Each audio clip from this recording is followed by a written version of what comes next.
Tere minu poolt ka kõigile. Olen Lauri Rauk ning täna kutsuti mind põgusalt rääkima Tekla pluginast. Tekla plugin on siis Saksa inseneride poolt ehitatud ja siis Tekla tarkvarale mõeldud.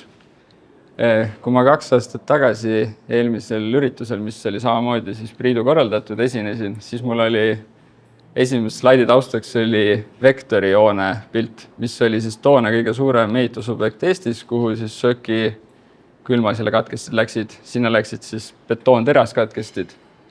Tänasel päeval kõige suurem ehitusobjekt Eestis, kuhu sööki külmasele katkestid lähevad, ongi mind Augase poolt mainitud EBS-i uus hoone ja sinna lähevad betoon isokorbid. Aga Tekla pluginast nii palju, et kui me siin võib-olla 6 aega tagasi veel panime Tekla Warehouse'is otsingusse šök, siis me saime 2 vastet. Kui me täna paneme otsingusse šök, siis me saame ka 3. vaste, milleks on Tronsool ja millest meile ka täna juba põgusalt räägiti. Ma loodan, et siin on piisavalt Tekla kasutajaid ja kõik enam-vähem teavad, mis on Tekla Warehouse ja kuidas see algne rada käib. Aga ma alustan ajalooliselt kõige vanemas nii pluginas kui ka tootegrupist, milleks on isokorb. Et isokorbi all me võib-olla mõtleme kõik pigem, et need külmasele katkestid on ainult vahelagede ja rõdude vahel. Sama loogikaga saab neid kasutada varikatuste juures, aga nagu mind August tegelikult rääkis, siis isokorbi kui tootegrupi variatsioon on päris suur, et seal on nii parapeti katkestid, seintele on seal katkestid, et Sconnex oli viimane asi, millest mida August rääkis. Sconnex on horisontaalne külmasele katkesti seintele, aga isokorbi tootegrupis on vertikaalne seina külmasele katkesti. Lisaks on veel kõik need teras-betoon, tooted kuuluvad isokorbi sinna gruppi ja need paindlikud montaaži tooted ning renoveerimise tooted. Et ütleme, et see on võrdlemisi lai tootegrupp. Ja mis ma enda jaoks tahtsin korraks vaadata, et kui ma võtan kodulehelt lahti isokorbi tootegrupi ja võtan Tekla keskkonnas isokorbi plugina lahti, et kas ma leian kõik need tooted reaalselt ka sealt pluginast. Sest kui see esimene plugina versioon tuli, siis küll see RIP-menüü ei töötanud ja nii edasi, aga see tänane plugin, millel on juba võib-olla tehtud 6 täiendust ja parandust, siis sealt ma tahaks öelda, et ma leidsin 90% nendest toodetest ka ülesse.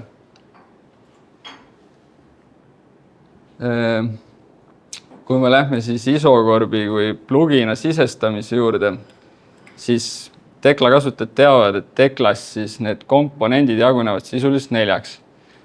Ja see isokorbi komponent on selles mõttes justkui see kõige lihtsam või öelda kõige rumalam komponent. See tähendab seda, et me saame mudeliruumi, kui me sisestame ainult 2 punkti, siis me anname sellega selle raja ette.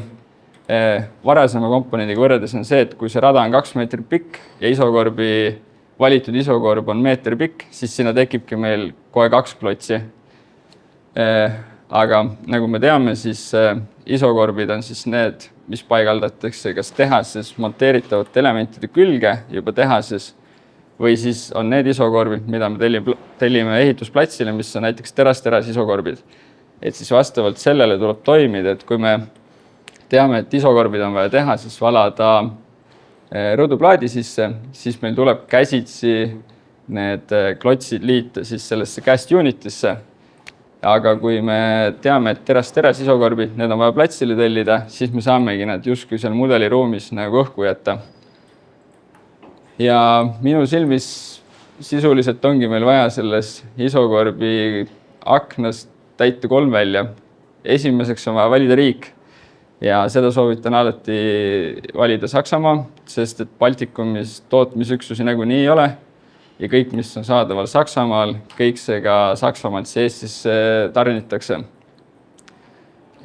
Arvutustarkvarad on ka šökil olemas, kui sealt on õige toode välja valitud, siis see tuleb sealt tripmenüüst üles leida ja varasemast pluginast mäletan, et vaikimisi oli juba see klass oli seal 100.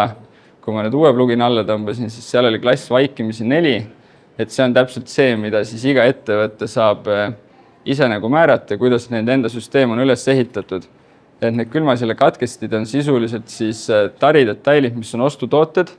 Kui me näiteks kasutame Eesti lokaliseeringut Teklas, siis Eesti lokaliseering töötabki Teklas selliselt, et sul on vaja ostutaridetailile panna klass 100 ja sul peab olema defineeritud siis product code. Et kui see on sul tehases siis rõdupaneeli sisse valetav isokorb näiteks, siis see info peab sul kajastama rõdupaneeli tootejoonisel. Et kui ta on ilusasti rõdupaneeli külge liidetud, näiteks Eesti lokaliseering, klass on 100, product code on tal juba vaikimisi olemas, siis info kohe kajastub sul ka tootejoonisel. Ja samamoodi, kui sul on klass 100 ja on teras isokorb, siis seda sa pigem näitad siis GEA keskkonnas montaažijoonisel, siis samamoodi siis Eesti lokaliseeringu joonise põhjad on selliselt üles ehitatud, et spetsifikatsioonides kohe see info kajastub. Et lisaks product code on selles mõttes ka üleüldiselt taridetailid, mis on ostutooted ka teiste tootjate poolt tehtud. Et nad kõik kasutavad seda sama loogikat. Et lisaks on seal hästi palju veel info väljasid, aga ma tõin just siinkohal selle info välja.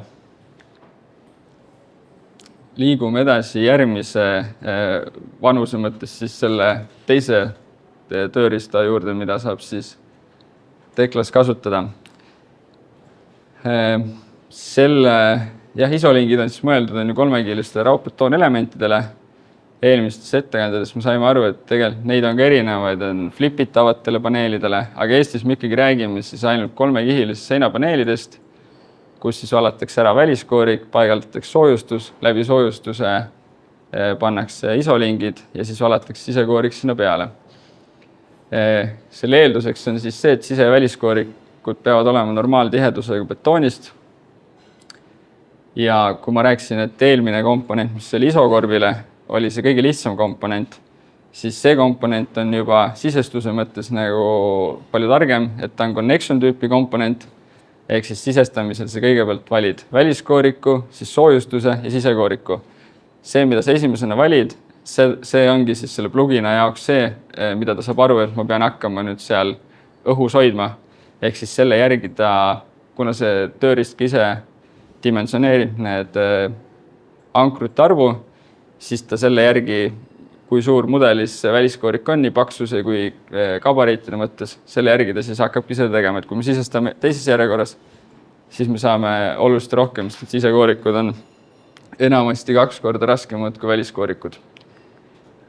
Aga kui me lihtsalt vaatame nüüd seda komponendi aknaid, siis kui eelmisel komponendil 1 aken, siis siin on meil kokku lausa 6 akent, aga kõiki neid akneid otseselt nagu täitma ei pea, aga seal on olulised asjad, mida meil on võimalus täita. Et kindlasti on vaja valida tüüp, kui me siis räägime teha sellistes kolmekiilist elementidest, siis on meil vaja alati määrata see, et meil on selle distantskraega ankrud ja kui me määrame ära ka seal väliskooriku ja sisekooriku paksused, siis komponent ise teeb selle ankuri täpselt õige pikkusega ja see õige pikkusega ankuri jõuab ka spetsifikatsioonidesse. Viimane siis isolingi tootarendus oli see, mida siin ka puuriti läbi pirri. See viimane on siis see, mis on ainult horisontaalsed ankrud. Aga selle juures ma mainiks seda ära, et need on siis kuni 160 mm soojustusega, aga eelkõige nad on tegelikult mõeldud veel õhematele soojustustele, et nende see efekt välja tuleks. Eestis me räägime enamasti alati soojustustest, mis on üle 150 mm paksud, siis kui on juba nii paksud soojustused, siis tegelikult selle variandi võib kohe kõrvale jätta, et meil on ainult horisontaalsed vardad. Et meie soojustuse paksuste puhul on alati mõistlik kasutada seda varianti, et on ka diagonaalsed vardad. Et kui me lihtsalt võrdleme neid 2 varianti, siis ühel juhul on see pulkade arv on poole väiksem, mis on vajalik, aga teisipidi see ainult horisontaalsete varreste variant on tulnud Hollandi poolt, kus nemad nagu näevad sellel reaalset väärtust ka. Komponendis on võimalus siis määrata kõik need koormused ära, mis mõjuvad, et normaaltihedusega betoonil meil ongi omakaal on 25 kilonewtonit kuupmeetrile. Tuulekoormused saab siin tööriistas määrates vastavalt tsoonidele, kus see sein asub, temperatuurikoormused ja kui sellel väliskoorikul on üleulatus, mis siis hakkab ka tuult enda taha koguma, et kõik need parameetrid saab ette anda. See on siis see nii-öelda aken, kus me saame muuta seda, et kas see varraste asetus pannakse programmi enda poolt vastavalt siis määratud ääretingimustele või siis me saame ka manuaalselt seda nii-öelda sisestust juhtida. Ja samamoodi siis ka atribuutide. Et alati on hea tegelikult, kui komponendi sees on kõik need aknad olemas, kas sa kasutad neid või mitte, aga vähemalt see annab igale ühele selle paindlikkuse, et ei pea seda komponenti ära lõhkuma. Ta saab selle komponendi sees juba endale klassid õigeks panna, prefiksid õigeks panna või muu info, mis on just tema firma seisukohalt oluline, et see mudelis olev info jõuaks ka joonise ruumis nii nagu vaja. Kõige siis uuem plugin on Tronsooli plugin, mis siis on trepi heliisolatsiooniks, et eelmised pluginad tegelevad siis külmasillaga, siis see tööriist tegeleb helisillaga. Aga sellega on niisugune lõbus asi, et nii-öelda testversioon on sakslastel töös või tähendab enda poolt juba ära testitud ja nad siis lubasid detsembri alguses selle avalikustada. Et saame näha, et kas see komponent on selline, mille abil me saame mudeliruumi tuua ainult need klotsid ise või see komponent on natukene targem, mis siis kas või aitab meil mingit lisaarmeeringut sinna mudelisse kohe tekitada, et seda saame näha. Aga tootegrupid, millel puudub siis Tekla plugin. Mind Augas ka oma ettekande lõpus rääkis Connexist. Connex on meil kõige rohkem siis kasutatud, kui meil on näiteks kortermaja, mille esimene korrus on tehtud parklaks ja mis on väliskeskkonna temperatuuri nii-öelda mõjude all. Ja minu nagu kõige lihtsam mõte, et kui mul ei ole pluginat, millega neid asju sinna mudelisse sisestada ja hiljem ka joonis ruumis siis neid asju visualiseerida, on see, et mudelisse ma teeksin siis nii-öelda, kui mul Eesti lokaliseering klassiga 100, ma mudeldaksin täpselt sellise geomeetriaga klotsi sinna, nii kui see toode reaalselt on. Ja nii kui ma mõned slaid tagasi mainisin product code, mis on kõige universaalsem, siis ma annaksin talle user-defined attribute'ide alt lihtsalt product code'ile selle reaalse toote nii-öelda tüübi nimetuse ja seoksin ta vajadusel ka kas või betoonkehaga ära. Jälle mul on spetsifikatsioonides asi olemas, mudelis on vähemalt näha, et seal ei ole tühi koht. Ja kui mul on nüüd tootejoonis või lihtsalt sõlm vaja selles kohas siis genereerida, siis selle jaoks ma lähen Tekla kodulehele, kus on kaunis suur CAD ja BIM library. Sellest library'st tegelikult leiab ka nii-öelda teistele tarkvaradele sisendid, nii Revitile, aga seal Tekla mõttes on kõige lihtsam sealt valida jälle õige toode.